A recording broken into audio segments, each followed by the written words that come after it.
கேள்வி ஒன்றாக இருந்தாலும் பதில் எப்படியா இருக்கும், ஆளுக்கு ஏற்ற மாதிரி மாறுபடும். நேரில் வந்துட்டால் என்ன பண்ணிடலாம், எல்லா கேள்வியும் கேட்டு தெளிவாக. அதுக்கு தான் சத் சங்கம்.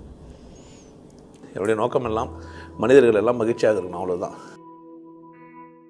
முதல் எடுத்தோடனே போராட்டம், டெல்லி போராட்டம், நீட்டு போராட்டம். பொதுவாக இந்த அரசியல் களங்கள் அப்படின்னு பார்த்தோம்னா ஒரு பெரிய குழப்பத்தில் ஏற்பட்டிருக்கோம்.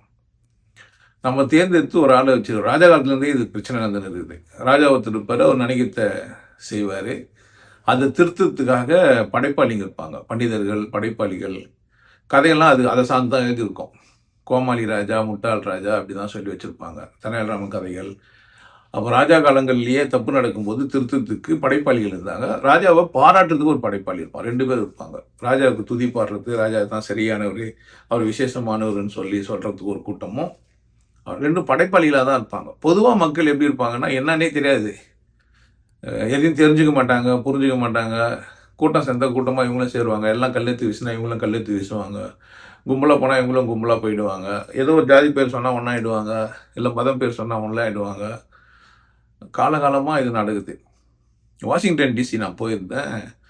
அங்கே வந்து ஆஸ்திரேலியாவில் வியட்நாம் அந்த போர் அதெல்லாம் வந்து அதில் பார்த்துருந்தேன். அப்போது மக்களை வந்து ஒரு 800-1000 பேரை பார்த்தீங்கன்னா ஒரு 10-20 பேர் கூட்டின்னு வராங்க கப்பலில். எல்லாம் அப்படியே அடக்கி வச்சுட்டு வந்துடுறாங்க. அங்கே இருக்கிற அந்த போலீஸ்காரங்க இல்லை காவலர்கள், இது அடியாட்கள் அப்படின்னு பார்க்குறேன். அவங்க ஒரு 30-40 பேர் கூட இல்லை, 800 பேரை சாதாரணமாக ஒரு கப்பலில் அடக்கி வச்சு தூக்கின்னு வந்துக்கிறாங்க. இவங்கெல்லாம் எதிர்த்தா அந்த 50 பேர் காணாமல் போயிடுவாங்க. ஆனால் அப்படி இருக்கிறாங்க. இன்னொன்று, அடிமையை சொல்கிறேன் அப்படின்னு கேட்டால், அந்த மாதிரி அடிமைத்தனத்தை உருவாக்க முடியும் பேசுகிறவங்களால. இப்போ ஒருத்தர் பேசி ஒரு கூட்டத்தை உருவாக்குவார். அந்த கூட்டத்தில் இருக்கிறவங்கெல்லாம் அவர் பேச்சு கேட்பாங்க, அவர் எதிர்த்தெல்லாம் பேச மாட்டாங்க. அவர் எதிர்த்து பேசுகிற அளவுக்கு இல்லை, அவருக்கு பெரிய ஆளுன்ற மாதிரி ஒரு எண்ணம் வந்துடும். இப்போ ராஜா இருப்பார், ராஜாவை சார்ந்து இந்த பக்கம் பாதி பேர், அந்த பக்கம் பாதி பேர் அப்போ இருப்பாங்க. சரியில்லைன்னா, ராஜாங்கம் சரியில்லைன்னா, முட்டாள்தனமான முடிவுகள் ராஜா எடுத்தாருன்னா சுட்டி காட்டி பேசுவாங்கன்னு போது, ஆனாலும் ராஜா அவர் நினைக்கிறது தான், தலை வெட்டுருவார், தூக்கு போட்டுருவார், இல்லை ஏதோ பண்ணுவார், தண்டனை கொடுப்பாரு அப்படின்றதுனால வேண்டி பயத்தில் மக்கள் அவர் பேச்சு கேட்பாங்க. இப்போ நம்ம வந்து அதுலேருந்து மாறி போய் ஜனநாயகத்துக்கு வந்துட்டோம்.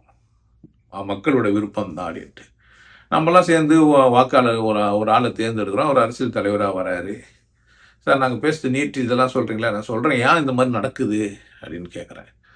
அப்போ எங்கள் கூட்டம் என்ன நடக்குதுன்னு கேட்டால், எதிர்கட்சின்னு ஒருத்தர் உருவாகிறாங்க, 2-3 பேர் நிற்கிறாங்கன்னொடனே, கொள்கைகள் சரியாக இருந்தால் கூட எதிர்கட்சிக்கு கூட்டம் தன்னை நிரூபிக்கணுன்றதுக்காக வேண்டி போராட்டங்களை நடத்துகிறாங்க. இப்போல்லாம் அன்றைக்கி பாடல்கள், ஆசிரியர்கள், கவிஞர்கள், கதாசிரியர்கள் நாடகங்கள்லாம் பண்ணியிருந்த மாதிரி இப்போது இன்றைக்கும் பத்திரிக்கை அதுக்கு வந்து ஒரு காரணம். இந்த டிவி மீடியாலெலாம் பெருசாக காட்டுவாங்க. பத்திரிகையாளர்கள் என்ன நினைக்கிறாங்களோ அதை மக்கள்கிட்ட எடுத்துன்னு போய் சேர்ப்பாங்க.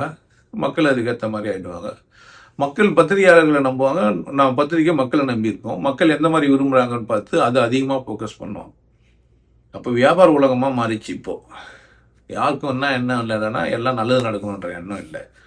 அப்போது ஆட்சியாளரும் நல்லவராக இருக்கணும், பத்திரிகையாளர்களும் நல்லவங்களாக இருக்கணும், 2 பேர் நல்லா இருக்கணும். இல்லைன்னா சரிப்பட்டு வராது. அப்போ 3 சேர், ஒரு 3 சேர், இது காலில் உள்ள ஒரு சேர் ஒன்று போட்டு வச்சுறாங்க. சுவிட்சர்லாந்தில், ஜெனீவாவில். ஒன்று மக்கள், பத்திரிகை, அரசாங்கம், இதெல்லாம் சேர்ந்தது தான். இப்போ நீட்டு அப்படின்னு சொன்னால், அதாவது காமனாக நேஷனலைஸ்டு என்ட்ரன்ஸ் எக்ஸாம், அது காமனாக வச்சுக்கிறாங்க. நீங்கள் இப்போ எக்ஸாம் எழுதணும், மருத்துவத்துறைக்கு நீங்கள் வரணுன்னா இந்தியா முழுசுக்குமா ஒரு என்ட்ரன்ஸ் எக்ஸாம் வச்சுக்கிறாங்க. சரி தப்பு நான் பேச வரல. மாநிலங்களில், சில மாநிலங்களில் மெடிக்கல் காலேஜ் நிறைய இருக்கும். மாநிலங்களோட உரிமை பறிப்பு வர்ற மாதிரி மாநிலங்கள் நினைக்குது. ஏன்னா அவங்க கட்டின, அவங்க வச்சுங்கிற ஹாஸ்பிட்டலில் வெளியேந்து யாரோ என்ட்ரன்ஸ் எக்ஸாம் எழுதி வேற ஒரு மாநிலத்தாரங்களாம் இங்கே வந்து படிக்க ஆரம்பிக்கிறாங்கன்னு. இந்தியா அப்படின்ற ஒரு ஒற்றுமை நேர்கோட்டுக்குள்ளே எல்லாம் வந்துட்டோம் அப்படின்னா இந்த நீட்டு வந்து ஒரு சந்தோஷமான விஷயமா இருக்கும். ஆனால் நான் பிறந்த மண்ணில் இருக்கிற எனக்கு கிடைக்க மாட்டேங்குது சீட்டுன்னும் போது இது துக்ககரமான விஷயமா இருக்கும். பிரச்சனை அங்கே தான். அப்போது மாநிலங்களோட உரிமை பறிப்போகிற மாதிரி நம்ம நினைக்கிறோம். இந்தியாவுக்கு ஒரு கரன்சி, இந்தியாவுக்கு ஒன்று இருக்கும் மாதிரி ஒரு என்ட்ரன்ஸ் எக்ஸாம் அப்படின்றாங்க. இப்போ இந்த ஆட்சியாளர்களும் இந்த பத்திரிகையாளர்களும் அதை வந்து சரியாக விளம்பரப்படுத்துறது இல்லை, சரியாக சொல்கிறது இல்லை, எதுவுமே மக்கள்கிட்ட சரியாக சொல்கிறது இல்லை. நான் வந்து ஒரு கிராமத்தில் படித்த நான் எப்படி வந்து நீட் எக்ஸாம் எழுத முடியும் அப்படின்னு சொல்லி சில பிள்ளைங்கள்லாம் தற்கொலை பண்ணிக்குது. ஏன்னா அவங்க படித்ததெல்லாம் இங்கே இந்த இந்த இதோடு இருக்கணும்னா ஹிந்தியில் இருக்குது, ஆனால் தமிழில் இல்லை. அந்த மாதிரி மொழி வாரியாகவும் கேட்கறது இல்லை. அதை கண்மூடித்தனமாக அதை எதிர்க்கணும் ஒரு கூட்டம். கண்மூடித்தனமாக அதை பற்றி நம்ம வேறு மாதிரி பேசணும் அப்படின்னு. ஒரு ஆட்சியாளர்கள் மேலே பிடிக்கலன்னு சொன்னால் ஏதாச்சும் ஒன்று எடுத்து வச்சுன்னு அது பேசுது. இப்போ நீட் எக்ஸாம்னு போய் நீங்கள் போட்டிக்கு போய் போராட்டங்களில் போய் பேசுகிறவங்களெல்லாம் பார்த்தீங்கன்னா வெறும் நீட் எக்ஸாம் மட்டும் பேச மாட்டாங்க. கூடவே சேர்ந்து ஜாதி பிரச்சனை, சமூக பிரச்சனை, அவங்களுக்கு சொந்தமாக ஏன்னா ஒரு வஞ்சனை இருக்கும். பொதுவாக கட்சிகளுக்குள்ளே எப்படி இருக்குதுன்னு கேட்டிங்கன்னா, ஒரு கட்சின்னு ஒரு கட்சி அசிங்கப்படுத்துறது தான் வேலையை வச்சுக்குது. குற்றத்தை சுட்டி காட்டுறதா சொல்லி மக்களை ஏமாத்துறது ஒரு கூட்டம் இருக்கவே செய்யுது, எப்போவுமே இருக்கும் அது. அப்புறம் அதில் வர ஜாதி வாரியாக பிரிவுங்கெல்லாம் பிரிச்சிருக்குது. இதெல்லாம் வந்து எங்களுக்கு கிடைக்கல, கோட்டா கிடைக்கல. மொத்தமாக போடும்போது இப்போது ஒரு கம்யூனிட்டி பேஸ்டு மொத்தமாக இந்தியா முழுசுன்னும் போது ஒரு கூட்டமாக இன்னொரு ஸ்டேட்டில் நிறைய பேர் இருப்பாங்க. அவங்க தான் அதுக்கு அதில் வாய்ப்பு கிடைக்கும். இந்த ஸ்டேட்டில் இருக்கிறவங்களுக்கு இல்லை. இந்த மாதிரிலாம் சில சிக்கல் இருக்கும் அதுக்குள்ளே. அந்த நீட்டுக்குள்ளே அந்த சிக்கல்லாம் இருக்குது. இதெல்லாம் எடுத்து சொல்லி அதை கிளியர் பண்ணலாம். அதை அப்படி தான் அதை பார்க்கணும். ஆனால் மக்களை தூண்டி வெறுப்புணர்ச்சியை ஊட்டி மக்கள்லாம் போராட்ட காலமாக்கி எல்லோரும் ஒன்றா வந்து பேசி, இன்னொரு பக்கம் பார்த்திங்கன்னா எக்ஸாமோட கொஷின் பேப்பர்லாம் லீக் ஆகுதுன்னு ஒரு பக்கம். இப்போது ஆர்கனைசேஷன் சரியில்லைன்றது ஒரு கூட்டமும், ஆர்கனைசேஷனை எதிர்க்கிறது இன்னொரு கூட்டமும், எது வந்தாலும் எதிர்க்கிறதுன்னு ஒரு கூட்டமும் எல்லாம் சேர்ந்துன உடனே போராட்ட காலங்களில் வந்துடுறாங்க. நான் எப்படி பார்க்குறேன், இதை எப்படி செய்யலாம், இது என்ன தீர்வு அப்படின்னு கேட்டிங்கன்னா இதுதான் பிரச்சனை. தீர்வு என்னன்னா பத்திரிகைகள் சுதந்திரமாகவும் நேர்மையாகவும் உண்மையாகவும் இருக்கணும். ஒரு அரசாங்கம் ஒரு சட்டங்களை போடுதுன்னு சொன்னால் அந்த சட்டத்தை இல்லை அவங்க நடைமுறைப்படுத்த வேண்டிய விஷயத்தை என்ன எதிர்பார்க்குது இந்த அரசாங்கன்றதை தெளிவாக சொன்னால் இந்த பிரச்சனை இல்லை. மக்கள்கிட்ட போய் தெளிவாக எடுத்துன்னு போய் சொல்லணும், இது மாதிரி இருக்குது, இதனால் நம்ம இது மாதிரி பண்ணுறோம். இந்தியா ஒரு தேசன்றதுனால இது மாதிரி கொஞ்சம் காலத்துக்கு அது மாதிரி இருக்க தான் செய்யும். மாநிலங்களின் உரிமை பறி போல் இதை வந்து குழந்தைங்கள்லாம் கொஞ்ச நாள் படிக்க முடியாமல் இருக்கலாம். இல்லை தமிழ் மொழிலையும் நாங்கள் கேள்வி கேட்குறோம். ஒரு 180 கேள்வி இதுக்கும் ஒரு 720 கேள்வி மற்றதுக்கும் பிரித்து வச்சுக்கிறாங்க. அதில் சயின்ஸ் தான் மெடிக்கல் அப்படின்னும்போது ஜுவாலஜி அந்த மாதிரி அவங்க இந்தந்த பாடத்துக்கு இவ்வளோ மார்க் எடுக்கணுன்ற மாதிரிலாம் வச்சுக்கிறாங்க. அதுக்கேற்ற மாதிரி சிலபஸை மாற்றிக்கணும்னு நடத்தலாம். இங்கே என்ன பிரச்சனைனா மாநிலங்கள் வந்து ஒரு சிலபஸையும் மத்திய அரசாங்கம் ஒரு சிலபஸையும் வச்சுன்னு பாடம் நடத்துது. நீட்டு காமனாக வச்சிருக்குது. நீட்டு காமன்னா சிலபஸ் காமனாக இருக்கணும்.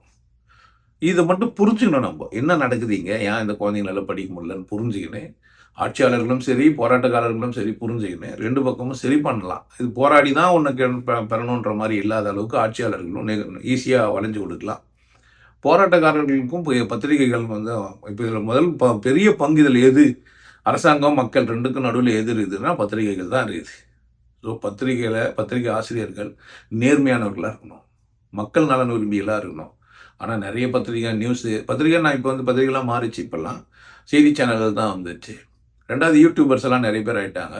எதுவும் வந்தாலும் யூடியூபர்ஸ் பார்க்குறாங்க. யூடியூபர்ஸுக்குன்னு ஒரு ஃபாலோவர்ஸ் நிறைய பேர் இருக்கிறாங்க. அவங்களும் வர பார்க்குறாங்க. ஒரு செய்தி பொய்யாவும் பரப்பப்பட்டுருது. இங்கே பொய்யா பரப்பப்படும் போது மக்கள் வந்து வெகுண்டு எழுறது எல்லாம் சாத்தியப்படுது.